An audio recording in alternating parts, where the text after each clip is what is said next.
Hello दोस्तों, Bhuvika story world में आप सबका स्वागत है। आज की हमारी स्टोरी है भाग्य का अनोखा खेल। अरे बेटा रमेश, तुम दिल्ली से कब आए? प्रणाम आंटी जी, कल ही आया हूँ, कहकर रमेश अपने दोस्त की माताजी के चरण छूने लगा। आशीर्वाद देते हुए माताजी इधर उधर देखने लगी। दरवाजे पर भी देखा मगर कोई नहीं था। रमेश बोला, आंटी जी विनीत को ढूंढ रही हैं। दरअसल उसे बहुत ज़्यादा काम था तो इस कारण नहीं आ पाया। अगली बार तो उसे अपने साथ लेकर ही आऊँगा। बेटे के आने की उम्मीद में अम्मा जी की आंखों में जो चमक आई थी एकदम से गायब हो गई और उनकी आंखों में आंसू भर आए। थोड़ी देर में विनीत के बाबूजी भी आ गए और तब तक अम्मा का आंचल आंखों से भीग चुका था। बाबूजी बोले, अरे भाग्यवान, क्यों परेशान होती हो? अब यही हमारी किस्मत है। जितनी जल्दी हम इसे स्वीकार करें उतना ही अच्छा है। अम्मा के सामने विनीत के बचपन की यादें ताज़ा हो गई। कितनी मन्नतों से मांगा था विनीत को उन्होंने भगवान से। कभी चोट भी विनीत को लगती थी तो दर्द अम्मा को होता था। अपनी आंखों से ओझल नहीं होने देती थी अम्मा अपने बेटे को। आज उसी बेटे को अम्मा बाबूजी अपने स्टेटस के नहीं लगते। विनीत, ऐसी तरक्की का तुम क्या करोगे जो तुम अपने माता और पिताजी का सहारा ही उनके बुढ़ापे में ना बन सको। तुम केवल अपनी कमाई और पैसों के बारे में जानते हो। कभी यह भी सोचा है कि तुम्हारी अम्मा और बाबूजी किस हालत में रह रहे हैं? रमेश ने विनीत को समझाना चाहा। रमेश, तुम मेरे दोस्त हो तो केवल दोस्ती तक ही सीमित रहो। मेरे पारिवारिक मामलों में दखल देने की कोई ज़रूरत नहीं है तुम्हें। यह मेरी ज़िंदगी है, मैं जैसे चाहे इसे जी सकता हूँ। अब मुझे अपनी ज़िंदगी कैसे जीनी है, अपने माँ बाप के साथ कैसे रहना है, यह तुमसे जानने की ज़रूरत नहीं है। यहाँ दिन भर में इतने मरीज आते हैं, अगर उन्हें छोड़कर एक दिन के लिए भी मैं चला जाऊं तो मेरा हजारों रुपए का नुकसान हो जाएगा। उस नुकसान की भरपाई कौन करेगा? मैं अपना कैरियर छोड़कर गांव में नहीं रह सकता, और गांव में रखा भी क्या है। और अम्मा बाबूजी को यहाँ रहने को कहता हूँ तो वह जिद पर अड़े हैं कि गांव छोड़कर कहीं नहीं जाएंगे। और रही पैसों की बात, तो मैं यहाँ पर कमाता ही कितना हूँ जो मैं हर महीने उन्हें पैसे भेज दूँ। मेरा अपना भी परिवार है, उनके भी खर्चे हैं, लेकिन अम्मा बाबूजी हैं जो चाहते हैं कि हर महीने में पैसे मैं भेजता रहूँ। विनीत, तू डॉक्टर है और इतना पैसा कमाता है कि थोड़ा सा अम्मा बाबूजी के पास तो भेज ही सकता है। ना तो तू उन्हें अपना समय देता है, ना ही पैसा। उनका भी तुझसे मिलने का मन करता होगा। 1 साल हो गया तू अपनी अम्मा बाबूजी से नहीं मिला, वह भी अपने बेटे से मिलने को तरस जाते होंगे। रमेश यह सब बातें बोलता जा रहा था, लेकिन विनीत को इन बातों को सुनने में कोई भी दिलचस्पी नहीं थी। विनीत अपने अम्मा और बाबूजी का इकलौता ही बेटा था।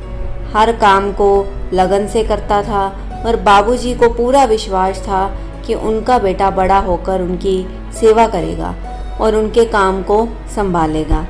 जब विनीत थोड़ा बड़ा हुआ तो उनकी भैंस एक बार बीमार पड़ गई और बाबूजी ने उसे जानवरों के डॉक्टर को बुलाकर लाने को कहा। उसने इलाज करने के लिए बहुत सारे पैसे बाबूजी से लिए। विनीत ने देखा कि गांव के आने जाने वाले लोग उन्हें नमस्कार कर रहे थे। विनीत ने सोचा कि अगर गाय भैंसों के डॉक्टर को इतनी इज्जत मिलती है तो क्यों ना वह इंसानों का डॉक्टर बने। और उसी दिन से उसने ठान लिया कि अब उसे डॉक्टरी ही करनी है और उसने प्रवेश परीक्षा के लिए तैयारी शुरू कर दी। अम्मा नहीं चाहती थी कि विनीत डॉक्टर बने, क्योंकि वह जानती थी कि डॉक्टरी करके विनीत शहर चला जाएगा और उनसे दूर हो जाएगा। लेकिन विनीत जिद पर अड़ा था और उसने बाबूजी को यह कहकर मना लिया कि वह डॉक्टर बनकर गांव वालों की सेवा करेगा। विनीत का सिलेक्शन हो गया और वह पढ़ने के लिए शहर चला गया, लेकिन अम्मा चिंता में डूब गई और कहने लगी कि आपका काम और ज़मीनी कौन संभालेगा। तो बाबूजी बोले, उसके लिए मैं हूँ, बस यही दुआ करो वो एक बड़ा सफल डॉक्टर बने। डॉक्टरी की पढ़ाई के लिए बाबूजी के पास इतना पैसा भी नहीं था, पर उन्होंने अपनी दुकान गिरवी रखकर पैसे का इंतजाम किया और हर महीने उसे पैसे भेजने लगे।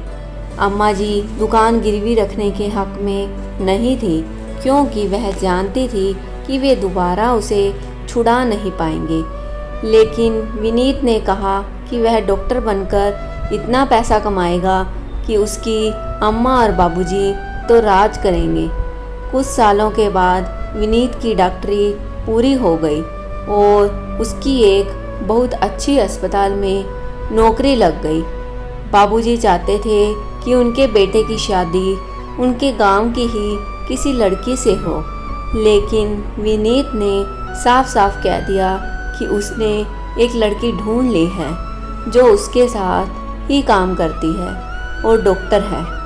विनीत की शादी जिया से हो गई। उसकी तरह जिया गांव से नफरत करती थी और जिया नहीं चाहती थी कि अम्मा बाबूजी आकर उसके साथ रहें। अम्मा बाबूजी यह बात जानते थे, इसलिए वे विनीत के घर नहीं आते थे।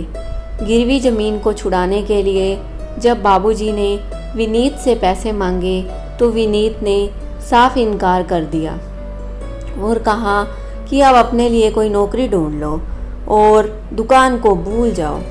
कितनी मेहनत से खड़ी की थी यह दुकान। अगर यह दुकान ना होती तो हम तुझे ना पढ़ा पाते और ना ही डॉक्टर बना पाते। लेकिन विनीत को अब इन सब बातों से कोई मतलब नहीं था। वह अपनी शहर की ज़िंदगी में मस्त था। विनीत की पत्नी जिया भी एक डॉक्टर थी और जब उसके बेटा हुआ तो 6 महीने के बाद ही अपने बेटे को क्रच में छोड़कर नौकरी करने लगी। अम्मा जी चाहती थी कि वह अपने पोते को अपने हाथों से पाल पोस कर बड़ा करे, लेकिन जिया ने ठान रखा था कि वह अपना बेटा गंवार लोगों के हाथ में नहीं देगी। इसलिए अम्मा बाबूजी जब भी शहर आने का नाम लेते तो वो कोई ना कोई बहाना बना ही देती थी। गांव में अम्मा याद करने लगी कि विनीत का बेटा सिद्धार्थ बड़ा हो गया होगा, अब चलने लगा होगा। कितने महीने हो गए हमने पोते की शक्ल भी नहीं देखी। बाबूजी कहने लगे, हमने सोचा था कि विनीत गांव में नौकरी करेगा और हमारे साथ ही रहेगा और हमारे आंगन में ही विनीत के बच्चे की किलकारियाँ गूंजेंगी। घर का आंगन सुनसान पड़ा है, अगर विनीत यहाँ होता तो पूरा घर खुशियों से भर जाता। दुकान तो विनीत ने रहने ही नहीं दी और अब इन हाथों में भी इतनी ताकत नहीं कि कहीं नौकरी कर लूँ। अम्मा बाबूजी की तबीयत ज़्यादा ख़राब रहने लगी थी। विनीत को जब रमेश ने अम्मा बाबूजी की हालत के बारे में बताया तो वह कुछ पैसे उन्हें भेजने लगा, क्योंकि जिया माँ बाबूजी को अपने साथ रखने को तैयार नहीं थी। लेकिन वह पैसे उनके लिए काफ़ी नहीं थे। डॉक्टर बेटे के माँ बाप गरीबी की हालत में रहने पर मजबूर हो गए। उनकी हालत बिगड़ती देख रिश्तेदारों के डर से विनीत उन्हें शहर तो ले आया, लेकिन जिया ने उन्हें अपने घर में आने से साफ इनकार कर दिया और विनीत से बोल दिया कि वह उन्हें वृद्धाश्रम छोड़ आए। देखते ही देखते अम्मा बाबूजी की ज़िंदगी पूरी तरह से उजड़ गई। डॉक्टर बेटे के माँ बाप वृद्धाश्रम में रहने को मजबूर थे। विनीत का बेटा अब बड़ा हो चुका था और उसे भी विनीत ने डॉक्टर बनाने का ही सोचा हुआ था। उसे डॉक्टरी करने के लिए उन्होंने विदेश भेज दिया। विनीत ने अपनी सारी जमा पूंजी लगाकर और कुछ कर्ज लेकर अपने सिद्धार्थ के लिए एक बहुत बड़ा अस्पताल खोला। जब सिद्धार्थ विदेश से पढ़ लिख कर भारत लौटा तो उन्होंने उसे सरप्राइज़ के तौर पर उसका अस्पताल दिखाया, लेकिन सिद्धार्थ ने साफ साफ कह दिया कि वह भारत में रहने के लिए तैयार नहीं है, वह विदेश में ही सेटल होना चाहता है। विनीत और जिया दोनों जैसे सुन्न हो गए। ये क्या कह रहे हो सिद्धार्थ? हमने तो सोचा था हमारा बेटा बड़ा होकर हमारा नाम रोशन करेगा, हमारे अस्पताल को आगे बढ़ाएगा, लेकिन तुमने तो हमें एक पल में ही पराया कर दिया। हमारे देश में क्या बुराई है?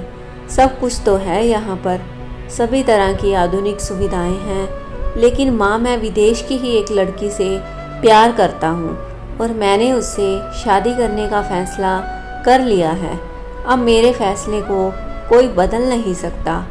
मैं यहाँ नहीं रहूँगा तो मतलब नहीं रहूँगा। मेरी कल की फ़्लाइट बुक है और मुझे कल ही निकलना होगा। सिद्धार्थ ने अपनी बात स्पष्ट तौर पर कह दी। विनीत और जिया दोनों तो ऐसे मानो काटो तो खून नहीं, उन्हें अपने कानों पर विश्वास नहीं। सिद्धार्थ, तुम्हें सेटल करने के लिए हमने इतना बड़ा कर्ज उठाया है, अपनी ज़िंदगी भर की कमाई हमने दांव पर लगा दी और अब तुम ही हमें छोड़कर जा रहे हो। क्या कमी थी हमारी परवरिश में जो तुमने हमें यह दिन दिखाया? जिया के हाथ पैर सुन्न हो गए। वह बोली, मैं तुम्हारे बिना नहीं रह सकती मेरे बेटे। आप तो शुरू से ही मेरे बिना रह रही हैं ना। मुझे तो आपने क्रच में छोड़ दिया था। जिस समय मुझे आपकी सबसे ज़्यादा ज़रूरत थी उस समय तो आप अपने काम में व्यस्त थी। ना तो मेरे लिए पिताजी के पास समय था, ना ही आपके पास, और दादा दादी को आपने कभी मुझसे मिलने नहीं दिया। अगर मेरे बिना आप दोनों का मन नहीं लगता तो आप दोनों एक वृद्धाश्रम में जा सकते हैं, और वैसे भी दादा दादी भी तो दोनों वृद्धाश्रम में ही रह रहे हैं, तो आप क्यों नहीं? यह बात सुनकर जैसे जिया के पैरों तले ज़मीन खिसक गई। उसे लगा जैसे सिद्धार्थ के रूप में उसके अपने कर्म ही उनके सामने आ गए हैं। जिया गहरी सोच में डूब गई और इसके आगे कुछ नहीं बोल पाई और अपने कमरे में चली गई। विनीत आज ऐसा महसूस कर रहा था जैसे उस पर किसी ने घड़ों पानी डाल दिया हो। आज उसे उसका दोस्त रमेश भी याद आ रहा था, जो हर पल उसे उसके कर्तव्य याद दिलाता रहता था। उसने दोस्त की भी कभी नहीं सुनी। विनीत और जिया ने फैसला किया कि वे आश्रम जाएंगे। जब वे आश्रम पहुँचे तो उन्हें सामने देखकर अम्मा और बाबूजी की आंखों में चमक आ गई। अम्मा तो यह देखकर ही खुश थी कि उनसे मिलने आज उनकी बहू आई है। अम्मा और बाबूजी का यह व्यवहार देखकर जिया और शर्म से ज़मीन में गड़े जा रही थी। वह सोच रही थी कि हमने अम्मा बाबूजी के साथ इतना बुरा किया और अम्मा बाबूजी आज भी हमारे साथ उतने ही प्यार से बात कर रहे हैं। जिया सोचने लगी कि माफ़ी मांगे भी तो किस मुंह से। जिया और विनीत बाबूजी के पैरों में गिर पड़े और बोले, हमें माफ़ कर दो अम्मा बाबूजी, हम आपके गुनाहगार हैं। आज तक उन्होंने अम्मा बाबूजी के बारे में नहीं सोचा, लेकिन आज जब वे खुद उसी स्थिति में खड़े हैं जिसमें उन्होंने अम्मा बाबूजी को लाकर खड़ा कर दिया था, तो वे दोनों उनके दर्द को अच्छे से समझ पा रहे थे। अम्मा और बाबूजी की जर्जर हालत देखकर जिया और विनीत अपने आप को कसूरवार मान रहे थे। अम्मा, आप और बाबूजी अब हमारे साथ ही रहेंगे। बहुत सह लिया आपने इस उम्र में, अब और नहीं। और जिया अम्मा बाबूजी को अपने घर ले आई। घर आकर देखा तो सामने सिद्धार्थ खड़ा था और विनीत के चेहरे पर मुस्कान आ गई। हैरान होते हुए जिया ने पूछा कि बेटा, तुम्हारी तो आज फ्लाइट थी ना? मम्मी पापा, मैंने आपसे झूठ बोला था, मेरी कोई फ़्लाइट नहीं थी और मैं अपने ही देश में रहना चाहता हूँ और यहीं सबके साथ जीवन जीना चाहता हूँ।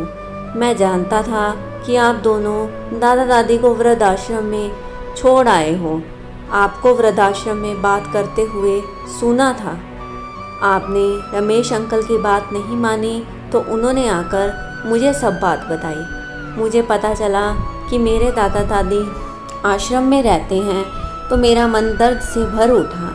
मैं बचपन से ही प्यार को तरसता रहा और दादा दादी अपने बच्चों के पास रहने को। मैं जानता था कि आप दोनों मेरे समझाने से भी नहीं समझेंगे, इसलिए मैंने यह सब नाटक किया ताकि आप समझ सकें कि माँ बाप का बच्चों के बिना क्या हाल होता है। मैं बरसों से अपने दादा दादी का प्यार पाने को तरसता रहा। मेरी बरसों पुरानी इच्छा पूरी होने जा रही है। अब मैं अपने मम्मी पापा और दादा दादी के साथ मिलकर प्यार से रहना चाहता हूँ। पोते की बातें सुनकर अम्मा बाबूजी फूले नहीं समा रहे थे और विनीत के चेहरे पर भी गर्व भरी मुस्कान थी। आज सिद्धार्थ को अपने दादा दादी का प्यार मिल गया और अम्मा बाबूजी को अपना परिवार, जिसके साथ वह हमेशा रहने का सपना देखते हैं। दोस्तों, माँ बाप हजारों तकलीफ सहन करके भी अपने बच्चों को बड़ा करते हैं। उम्र भर अपने बच्चों को दिल से लगाकर उनकी हर मुसीबत को हर लेते हैं, यहाँ तक कि अपने सारे सपने, सारी खुशियाँ भी कुर्बान कर देते हैं और बच्चों की खुशी के लिए जीते हैं। माँ बाप का यह सपना होता है कि उनका बच्चा बड़ा होकर अपने पैरों पर खड़ा होकर खूब पैसा कमाए और एक दिन बड़ा आदमी बनकर उनके बुढ़ापे की लाठी बने। लेकिन वही बच्चे अपने माँ बाप को छोड़ देते हैं। सच तो यह है कि माँ बाप का परिवार अपने बेटे बहू और उनके बच्चों के साथ मिलकर बनता है। केवल पैसों की कमी पूरी कर देना ही काफ़ी नहीं है, बल्कि अपने माँ बाप के साथ हमेशा रहो, यही चीज़ उन्हें खुशी देती है, जो उनकी चेहरे की चमक बनकर दिखने लगती है। दोस्तों, मेरी ये कहानी आप सबको कैसी लगी कमेंट सेक्शन में कमेंट कीजिए। कहानी को लाइक एंड शेयर ज़रूर कीजिएगा और चैनल पर नए हैं तो चैनल को सब्सक्राइब करना न भूलिएगा।